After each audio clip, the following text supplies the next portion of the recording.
Ada ustaz kata jika melihat kemaluan sendiri atau kemaluan isteri melemahkan ingatan. Saya pun tengok juga video tu yang ustaz tu dia kata ulama-ulama tak pernah tengok 70 tahun kemaluan sendiri.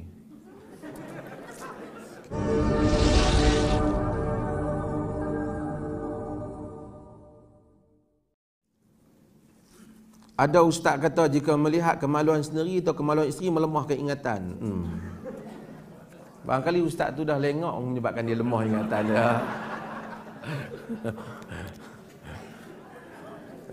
Tak ada ke apa?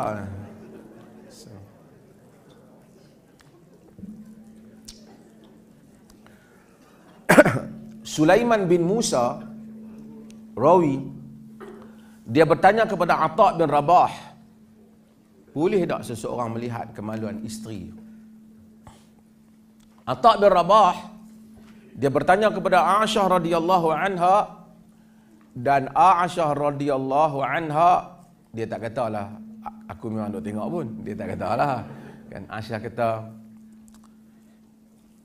aghtasilu ana wa Rasulullah sallallahu alaihi wasallam min ina'in baini wa bainahu wahid fabadarani fa aqulu da'li.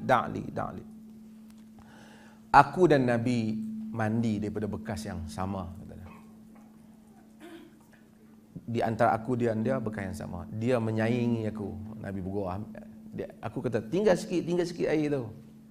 Maksudnya Aisyah memberi maksud bahawasanya dia melihat kemaluan Nabi dan juga sebaliknya. Sebab tu saya pun tengok juga video tu yang ustaz tu dia kata ulama-ulama tak pernah tengok 70 tahun kemaluan sendiri. Kita ni kadang-kadang kan janganlah cerita agama ni bagi jadi kartun, walaupun orang tonton seronok, cubalah ambil masa fikir sikit benda-benda yang 15 hari 15 malam tak makan apa, wali pada ya Allah, Nabi tak makan apa pun ikat perut dengan batu. Ni dia sampai duduk beruzlah tu tak makan apa, keluar tak jadi apa. Janganlah. Ini bukan benda-benda macam ni. Kadang-kadang orang bandar ni sendirian sekarang ni melambakkan agama, ceramah agama ni baguslah. Tapi kadang cerita-cerita orang bandar sendiri, bila dia mari ke masjid, dia mari kepada bahagian agama, dia mandulkan otak dia. Dia dengar je, nak kata tak betul pun ustaz. Dia kena tahu tu, apa gamak tu kan. Jangan-jangan kita dah kena tipu tak? Ish, cakap tak tengok orang. Takkanlah Tok Lebay nak menipu. Lebay pun menipu juga. Tambah kat Pilihan Raya.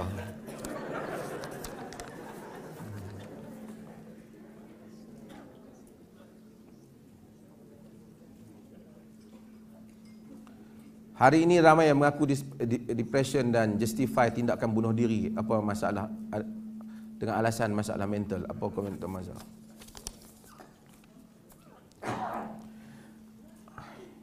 Ni satu tajuk panjang. Hidup ni kita akan melalui kekecewaan demi kekecewaan. Rukun hidup. Kerana dengan kekecewaan, sakit, demam, Tuhan memberikan kepada kita pahala. Sebahagian para ulama salaf kata, kalau tak kerana duka cita dan kesusahan, penginayaan yang ada dalam hidup ni, kita barangkali balik ke Tuhan, tak ada apa-apa pahala disebabkan dosa yang kita buat, dan mungkin kita pun dah rosakkan pahala kita. Tapi oleh kerana perkara ini, Allah Ta'ala berikan pahala untuk kita. وَلَنَبْلُوَنَّكُمْ بِشَيْءٍ مِنَ الْخَوْفِ وَالْجُوعِ وَنَقْصٍ مِنَ الْأَمْوَالِ وَالْأَنْفُسِ وَالثَّمَرَاتِ وَبَشِّرِ الصَّابِرِينَ. Kami benar-benar akan menguji kamu dengan kekurangan harta benda, buah-buahan, kematian. Berikanlah khabar gembira kepada orang yang sabar. Alladzina idza asabatuhum musibatun qalu inna lillahi wa inna ilaihi raji'un. Orang-orang yang apabila kena musibah kata inna lillahi wa inna ilaihi raji'un. Kita ni belajar baca wirid tapi tak belajar makna. Jadi bila kena musibah inna lillahi wa inna ilaihi raji'un. Dia bukan maksud tu. Dia mau kita menghayati, maksudnya kita daripada Allah, kepada Allah kita kembali. Maksudnya dunia ini semuanya akan berakhir. Tuan-tuan tengok dunia betapa mengecewakan. Tuan-tuan nak buat apa nama dalam dunia ni bagi hebat? Terus mana nak buat hebat nak? Orang buat jasa hebat macam sampai satu masa orang tak kenang jasa dia. Kita buat jasa orang tak kenang, sampai satu masa beralih buang orang tak kenang kita. Datang orang lain, orang kata tak terpakai kita. Kalau kita buat jasa supaya orang kenang dan puji, rugi semata-mata rugi. Sebesar-besar jasa macam-macam orang telah buat. Tambah tanya orang politik kan, barang hak dia buat duk ada lagi, orang kata tak ada dah. Tambahlah. Sebab itu dunia. Sebab tu bila kita buat semua benda ni untuk orang, kita akan balikkan kekecewaan. Tapi bila kita buat, kita tahu lillah ta'ala tak apa, nak kenang-kenang tak kenang tak apa. Sebab itu kenapa manusia depression? Sebabnya dia hilang satu benda, hope, harapan. Agama memberikan harapan. Sebab tu bila kita fikir tak ada jalan dah, bila kita duduk dalam satu musibah, kita rasa tak ada jalan keluar. Sebab tu agama selalu memberikan. Sebab itu kita baca cerita Nabi Zakaria. Dah tua, tak ada jalan. Dan isterinya pula mandul. Wa Zakaria idh nada rabbahu Rabbi la tadharni fardan wa anta khairul warithin. Tuhan jangan tinggalkan ku sendirian tanpa waris, sedangkan kau sebaik-baik yang mewarisi.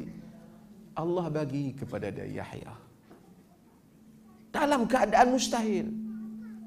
Sebab tu agama selalu sebut hasbunallah wa ni'man. Sebab itu kita selalu sebut mulut tawakal, tawakal. Kita kena buat kuliah khas apa itu makna tawakal. Itu menyerah diri kepada Tuhan. Kan? Kita orang yang buat kuliah pun tak, kadang-kadang dia pun boleh cerita apa yang dia baca, tapi dia tidak menghayatinya. Bagaimana maksud menyerah diri kepada Tuhan dalam urusan kehidupan. Di Jepun memang ada apa? Ada hutan lagi untuk bunuh diri.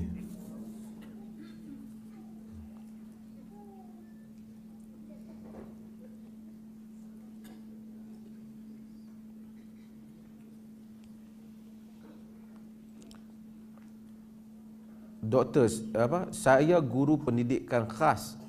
Lepas tu, ayat tu bagus. Ada ajar budak autism dan terencak akal. Orang autism ni dah confirm kan masuk syurga, perlu ke nak ajar?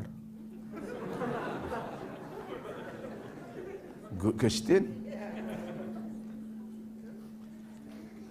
Kita ajak ni ada dua benda. Satu, kita ajar untuk diri dia. Satu, kita ajar untuk dia supaya tak bagi masalah kepada orang lain. Dua perkara. Manusia cacat kan, kalau dia tak boleh fikir, dia tak berdosa dengan kadar yang dia tak boleh. Macam orang kalau dia pitam, orang nyanyuk kan, orang tua-tua kadang-kadang dia ingat, dia tak ingat. Semasa dia ingat, kefarduan agama tu datang kat dia. Masa dia lupa, dia tidak bersalah. Tuhan ni, kalau kita fikir tentang nak adil ni, Tuhan ni namanya Al-Adil. Segala yang terlintas dalam fikiran kita tentang ketidakadilan manusia ataupun keputusan yang tidak adil, Tuhan menguruskan dengan maha adil. Sebab itu janganlah kadang-kadang, budak kapiak masuk neraka. Ini semua teori-teori orang agama kadang-kadang terkeluar daripada sifat maha penyayangnya Tuhan. Tuhan, wa ma kunna mu'adzibina hatta nab'atha rasula. Kami tidak akan mengazab sehingga kami menghantar rasul. Artinya kalau orang tu mati macam rakyat Cina tu, hak tua-tua tu, tak tahu siapa dia, agama Islam siapa tak habang, Tuhan tidak masukkan dia dalam neraka. Di atas perjanjian Tuhan. Yang nak mungkin masuk neraka, kita-kita yang tak habang agama ke dia lah. Nauzubillah kan. Sebab itu menyampaikan agama, melainkan dia enggan setelah dia dapat peluang, diberitahu dan dia enggan menerima, maka dia berdosa dan dia termasuk dia menjadi kafir di sisi Allah. Adapun orang yang tak diberitahu ataupun diberitahu dengan cara yang tak jelas, dengar CNN dia, Fox News, dia tak dapat berita yang betul tentang agama, dia semua ini Tuhan maha adil pada manusia. Orang yang cacat juga macam tu akalnya. Dia Tuhan tidak mengazabkan dia. Tuhan ni kalau kita fikir kesian, Tuhan lebih kasihan. Nabi kata kalau kita tengok mak tu sayang kat anak, Tuhan jauh lebih kasihan pada hamba-hambanya. Sebab tu sebahagian orang kita tengok dalam dunia rakyat Palestin, kita kesian. Betul. Kita kesian dengan Allah. Tetapi apa yang Tuhan sediakan untuk mereka di akhirat jauh lebih baik. Kan? Kerana semua ni semua akan berakhir.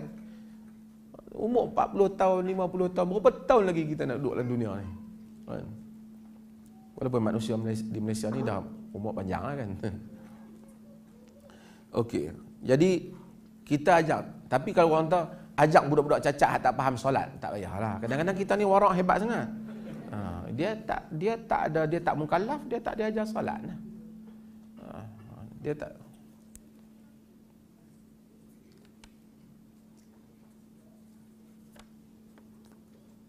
Bolehkah kita pakai t-shirt bergambar? Boleh ya, gambar apa? Gambar yang bersifat manusia, makhluk ataupun binatang, secara umumnya ulama khilaf dalam hal ini. Di kalangan mereka mengharamkan, di kalangan mereka ada yang membenarkan, di kalangan mereka meletakkan ilahnya jika sekiranya membesarkan benda itu tak boleh. Apapun keseluruhan pandangan agama, dia tidak suka kepada objek-objek binatang ataupun manusia ni. Itu utama yang dibawa ke dalam solat. Jikapun tidak kepada peringkat haram, ia makruh. Yang mana hendaklah seseorang hendaklah galakkan. Tetapi mengukir sesuatu, melukiskan sesuatu li ta'zim untuk membesarkan, dia termasuk dalam al-musawwirin yang merupakan yang diazab oleh Allah, yang disebut inna asyaddal azab al-musawwirin. Orang yang paling dahsyat azab ni ialah orang yang merukis atau mengukir. Pandangan tentang Norman Ali Khan, ajaran dia, tak tahu, saya tak buat kajian detail lah apa yang dia ni. Tapi okey lah, manusia ni selain daripada Nabi ni tak perfect, yang tu ya. Kita nak ndak satu orang tu perfect macam Rasul, mana boleh, adalah lemah dia. Hak bahagian okey tu kita ambil ya. Bahagian yang lemah tu kita tahu pendapat dia ni tak betul. Tuan-tuan mai dengar saya, bukan mesti saya betul semua. Tidak jadi Nabi ya. Kalau nak betul banyak, nak jadi Perdana Menteri. Cuma duit tak cukup lah, berapa bilion.